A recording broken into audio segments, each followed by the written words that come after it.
Hello दोस्तों, मेरा नाम निकिता है। दोस्तों, आज हम एक इम्पॉर्टेंट टॉपिक पढ़ेंगे जिसका नाम है नेशनल करिकुलम फ्रेमवर्क। दोस्तों, ऐसा कोई भी टीचिंग एग्ज़ाम नहीं जिसमें इस टॉपिक से क्वेश्चंस ना पूछे जाते हों।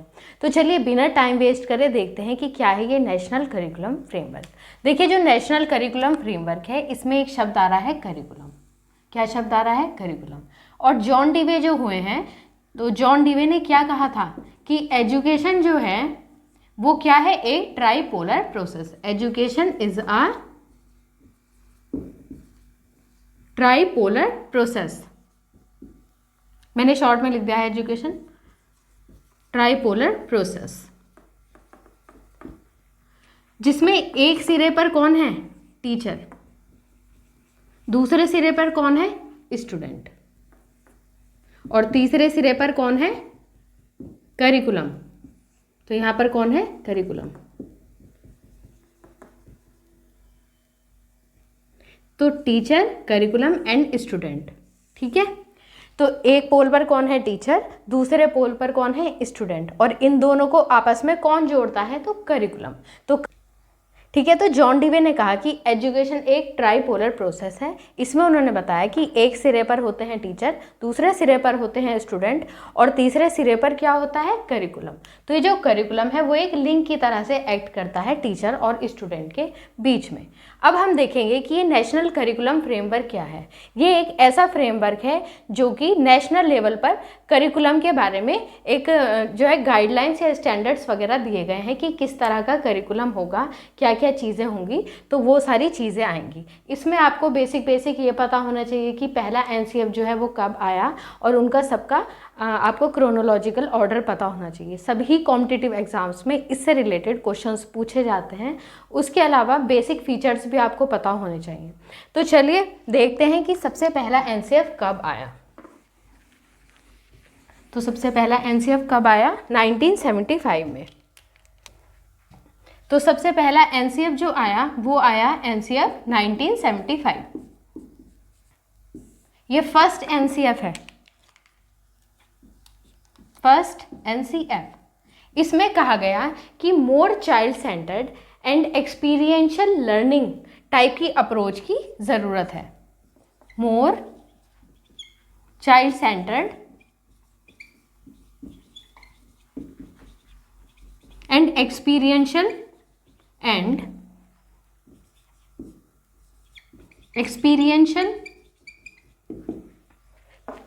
approach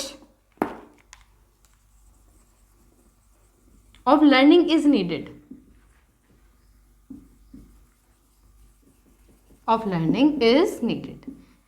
इसका मतलब है कि करिकुलम इस तरह से सेट किया जाए कि वो चाइल्ड को सेंटर में रखे और तब जाके जो है करिकुलम बने।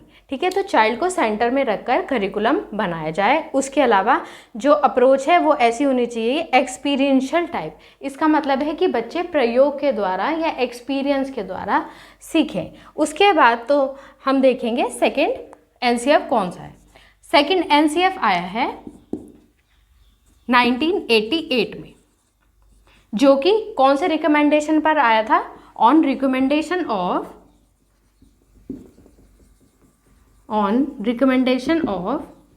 National educational policy 1968। तो 1968 में जो नेशनल एजुकेशनल पॉलिसी आई थी तो उसके रिकमेंडेशन पर ये एनसीएफ आया था। और इसमें कहा गया इंटीग्रेशन होना चाहिए किसका? साइंस एंड टेक्नोलॉजी का करिकुलम में। तो integration of science and technology. 1988 के बाद नेक्स्ट जो एनसीएफ आया है वो आया है 2000 वाला एनसीएफ 2000।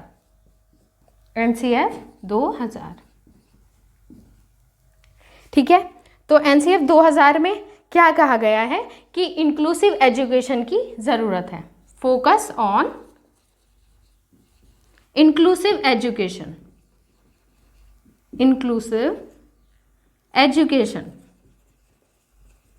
इंक्लूसिव एजुकेशन का मतलब आप सभी जानते होंगे कि एक ऐसा क्लासरूम जिसमें डाइवर्सिटी देखने के लिए मिलेगी। डाइवर्सिटी इसका मतलब है उसमें हर तरह के बच्चे होंगे, normal children as well as specially abled children.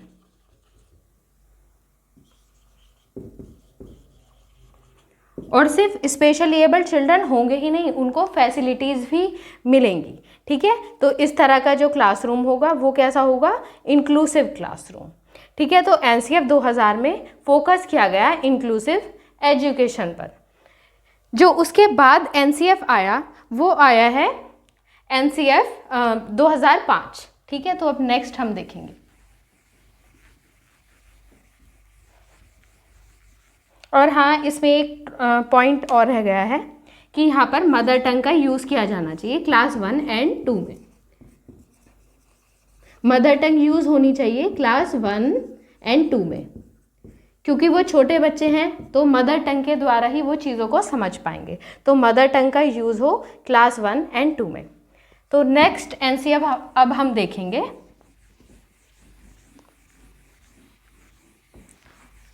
Next NCF जो आया है वो आया है 2005 में।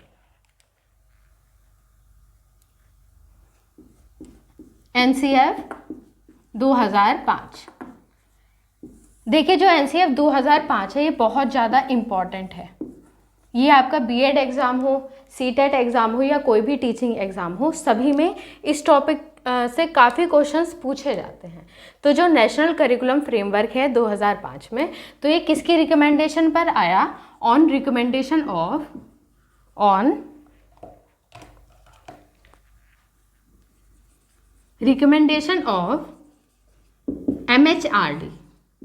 MHRD plus NCERT। इनकी फुल फॉर्म तो आप जानते ही होंगे, ministry of human resource and development, and NCERT national council of educational research and training. ठीक है, तो इनकी रिकमेंडेशन पर आया, किनकी रिकमेंडेशन पर, MHRD और NCERT। MHRD का न्यू नेम अब है मिनिस्ट्री ऑफ एजुकेशन। तो जो एनसीएफ 2005 है वो MHRD और NCERT की रिकमेंडेशन पर आया। एनसीएफ 2005 को प्रिपेयर किया था, किसने प्रिपेयर किया था, प्रिपेयर्ड बाय प्रोफेसर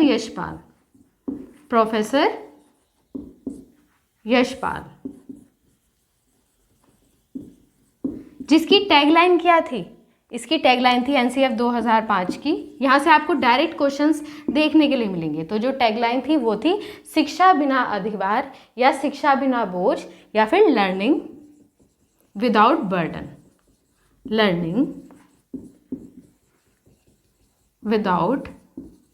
बर्डन। इसमें बात की गई कि लर्निंग ऐसी हो कि वहाँ पर बोझ ना हो, तो क्या कहा गया, लर्निंग विदाउट बर्डन। यहाँ से आपको डायरेक्ट क्वेश्चन देखने के लिए मिलेंगे कि किसने प्रिपेयर किया था, प्रोफेसर यशपाल के द्वारा। ये जो कॉन्सेप्ट था वो प्रोफेसर यशपाल ने दिया था। एनसीएफ 2005 किसकी रिकमेंडेशन पर आया था, MHRD और NCERT। उसके अलावा जो इसकी टैगलाइन थी उस पर भी क्वेश्चन पूछा जाता है, तो लर्निंग विदाउट बर्डन या शिक्षा बिना बोझ या बिना अधिभार। ठीक है, अब हम देखेंगे कि इसके फीचर्स क्या हैं। उसके अलावा एक और चीज़ भी पूछी जाती है कि ये इंस्पिरेशन कहाँ से मिली, तो इंस्पिरेशन मिली एक रविंद्रनाथ टैगोर का जो है ऐसे था जिसका नाम था सिविलाइजेशन एंड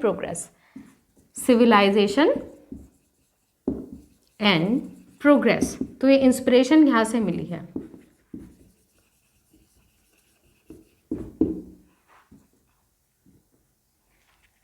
ठीक है, तो अब हम इसके देखेंगे फीचर्स।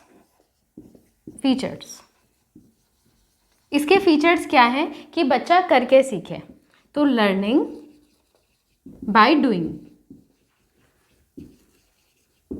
उसके अलावा लर्निंग को एक जॉयफुल एक्सपीरियंस बनाया जाए।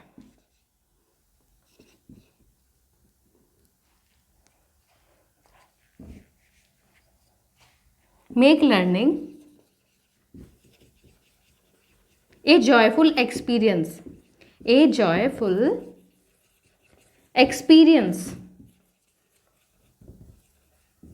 तो इसमें ये बात कही गई कि एक तो बच्चा करके सीखे, तो लर्निंग बाय डूइंग, इस तरह की एक्टिविटीज़ हों करिकुलम में कि बच्चा खुद से करे और खुद से ही सीखे, तो लर्निंग बाय डूइंग। उसके अलावा मेक लर्निंग ए जॉयफुल एक्सपीरियंस, तो लर्निंग को एक जॉयफुल एक्सपीरियंस बनाया जाए। नेक्स्ट फीचर जो है वो है continuous and comprehensive evaluation of the students. इसमें बात की गई कि स्टूडेंट्स का इवैल्यूएशन कैसा हो, कॉन्टिन्यूस हो और कॉम्प्रिहेंसिव हो। सिर्फ एग्ज़ाम को देखकर ही, मतलब जैसे पहले होता था कि सिर्फ एग्ज़ाम को देखकर उसका कि क्या रिजल्ट आया बच्चे का, एकदम से इवैल्यूएट कर दिया जाता था। लेकिन यहाँ पर कॉन्सेप्ट आया है कि CCE हो स्टूडेंट का, कॉन्टिन्यूस एंड कॉम्प्रिहेंसिव इवैल्यूएशन। इसका मतलब है उसके स्कॉलिस्टिक और को स्कॉलिस्टिक आस्पेक्ट दोनों को ही कंसिडर किया जाए। अब जो नेक्स्ट इसका फीचर है वो अब हम देखेंगे।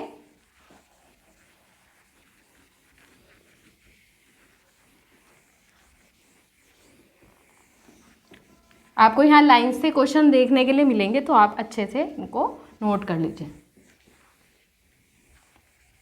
उसके अलावा अगर आपको कोई और प्रॉब्लम आती है तो आप मेरे से पूछ सकते हैं कमेंट बॉक्स में अपने मैसेज लीव करके, जो भी आपको कुछ क्वेरी होगी वो। NCF 2005 में ये कहा गया कि जो अप्रोच है वो कैसी होनी चाहिए, चाइल्ड सेंटर्ड अप्रोच।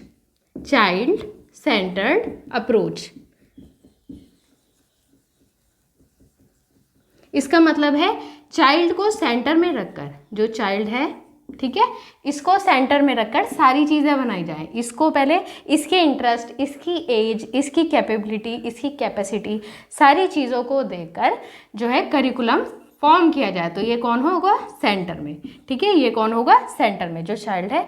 और करिकुलम तब बनाया जाए जब वो देखें कि क्या क्या चीज़ें एक मतलब चाइल्ड की एबिलिटी के अकॉर्डिंग होंगी, उसकी एज के अकॉर्डिंग होगी। तो इस तरह से अप्रोच जो हो वो कैसी हो, चाइल्ड सेंटर्ड अप्रोच। अब जो नेक्स्ट है वो है फ्लेक्सिबिलिटी होनी चाहिए एग्जामिनेशन में। फ्लेक्सिबिलिटी इन दी एग्जामिनेशन में क्या हो, फ्लेक्सिबिलिटी इन दी एग्जामिनेशन। उसके बाद है रिमूवल ऑफ स्ट्रेस। ये सब फीचर्स बता रहे हैं हम NCF 2005 में। तो रिमूवल ऑफ स्ट्रेस,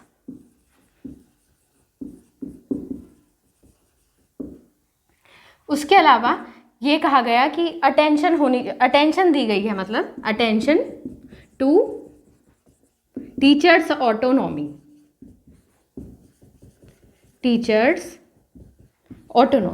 कि टीचर्स जो हैं वो अपने फैसले अपने प्रोफेशन में खुद ले सकें, कोई हस्तक्षेप ना हो, उनके जो भी राइट्स हैं वो जब पढ़ा रहे हैं तो वो अपने जिस भी तरह की स्ट्रेटजी यूज़ करना चाहते हैं, जो भी वो डिसीज़न लेना चाहते हैं, तो वहाँ पर कोई इंटरप्शन ना हो। तो उस चीज़ के लिए भी अटेंशन दी गई टीचर्स ऑटोनॉमी के लिए, ठीक है। जो नेक्स्ट पॉइंट है वो है डिस्करेज किया गया रोट मेथड को,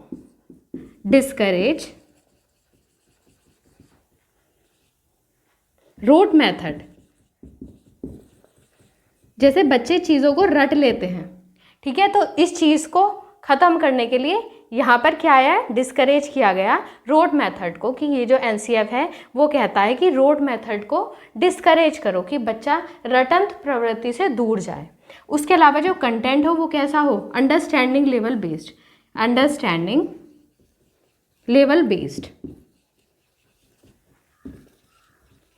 ज़्यादातर ऐसा रहता था पहले कि बच्चे जो हैं बस as it is memory level type की उनकी जो है मेमोरी लेवल टाइप का कंटेंट रहता था, बस एज इट इज़ जो है याद कर लिया और एज इट इज़ बस लिख दिया और उसे भूल गए। लेकिन वो क्या है, वो तो एक तरह का ट्रैश है, जंक टाइप का, उसका कोई भी यूज़ नहीं है, ठीक है। तो क्या किया गया, ऐसा करिकुलम फॉर्म करने की बात की गई जो अंडरस्टैंडिंग लेवल बेस्ड हो, ठीक है। तो कैसा कंटेंट होना चाहिए, understanding level based content.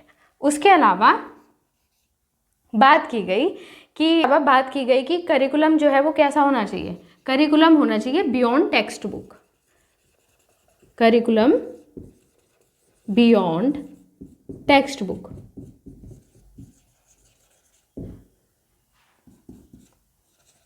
Linking learning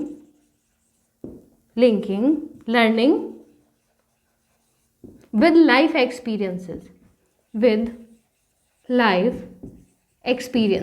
अब देखिए मैं आपको ये दोनों पॉइंट समझाती हूँ। जो ये वाला पॉइंट है कि करिकुलम टेक्स्ट बुक के बाहर हो, देखिए कि इस तरह के बच्चे की नॉलेज हो कि वो सिर्फ ऐसा ही ना हो कि टेक्स्ट बुक के अंदर वाली ही हो, उसके बाहर वो कुछ जानता ही ना हो। तो इस तरह का तो कोई भी करिकुलम होना ही नहीं चाहिए जो सिर्फ टेक्स्ट बुक के जो है टेक्स्ट बुक तक ही फोकस्ड हो, बल्कि कैसा होना चाहिए करिकुलम, उस टेक्स्ट बुक से बाहर भी चीज़ों को हम जोड़ सकें। ठीक है, तो linking learning with life experiences. उसके अलावा ये कहा गया कि लर्निंग ऐसी होनी चाहिए कि वो हमारे लाइफ से रिलेटेड होनी चाहिए। अगर लर्निंग हमारी लाइफ से ही रिलेटेड नहीं हुई तो उस लर्निंग का कोई फ़ायदा ही नहीं है। अगर हम उसका एप्लीकेशन ही नहीं कर सकते जो भी हमने सीखा, तो फिर उस लर्निंग का कोई भी मतलब ही नहीं है। ठीक है, तो ये कहा गया कि जो लर्निंग है वो कैसी होनी चाहिए, लाइफ एक्सपीरियंस से लिंक्ड होनी चाहिए, और जो टेक्स्ट बुक से आगे का करिकुलम होना चाहिए कि सिर्फ टेक्स्ट बुक ओरिएंटेड ही ना हो करिकुलम, बल्कि कैसा होना चाहिए करिकुलम बियॉन्ड टेक्स्ट बुक। ठीक है, अब हम देखते हैं और क्या क्या चीज़ें इसमें आई।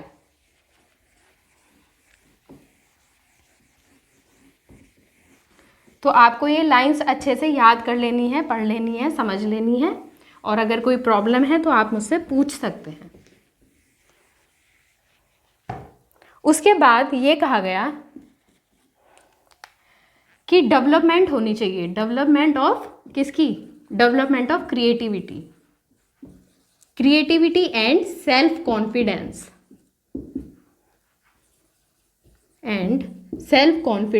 स्टूडेंट में क्या हो, क्रिएटिविटी का डेवलपमेंट हो और सेल्फ कॉन्फिडेंस का।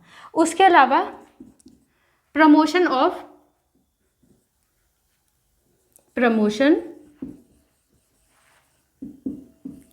ऑफ सोशल स्किल या सोशल वैल्यूज़, बच्चा सोशल वैल्यूज़ को जाने। उसके बाद कहा गया कि डेवलपमेंट किया जाना चाहिए, किसका, डेवलपमेंट ऑफ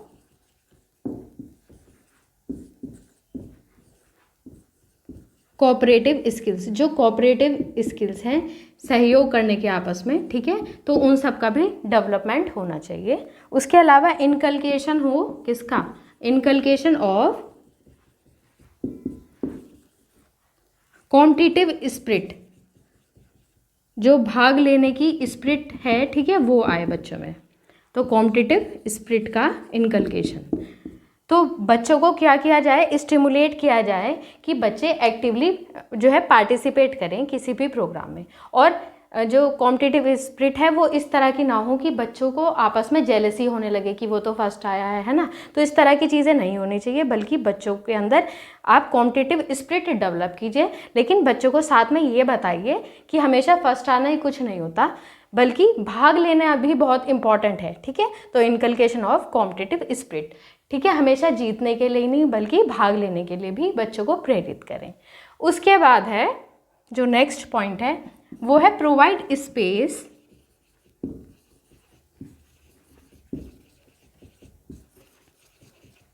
फॉर पेरेंट्स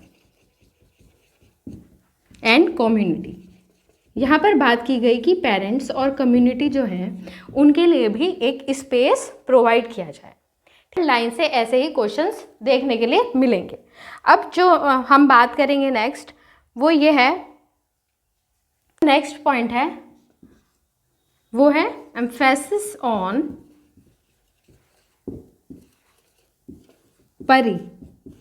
परी का मतलब है participatory and activity based recreational interesting and interactive learning. किस तरह की लर्निंग हो, participatory,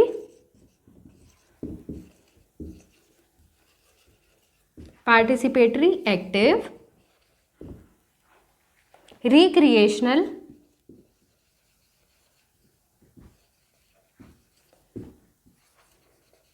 interesting and interactive learning.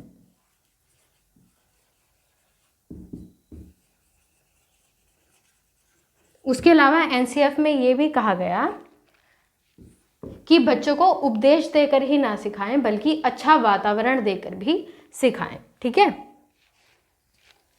तो इस तरह से जो है इसके फीचर्स हैं।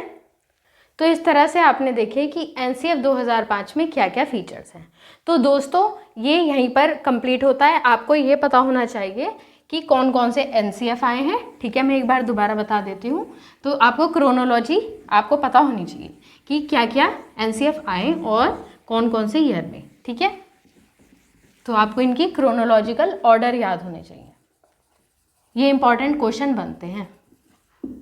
क्रोनोलॉजिकल ऑर्डर याद होने चाहिए कि पहला एनसीएफ जो आया वो आया 1975 में, उसके बाद आया 1988 में, उसके बाद आया ईयर 2000 में, और फिर आया 2005 में, ठीक है। जिसमें सबसे ज़्यादा इम्पॉर्टेंट जो है वो 2005 है। ये कॉम्प्रिहेंसिव डॉक्यूमेंट है एजुकेशन का, ठीक है। यहाँ से अप्रोच जो है बिल्कुल अलग हो गई। चाइल्ड सेंटर्ड लर्निंग की यहाँ पर बात की गई, चाइल्ड सेंटर्ड अप्रोच की बात की गई, ठीक है। तो आपको एक क्रोनोलॉजिकल ऑर्डर पता होना चाहिए।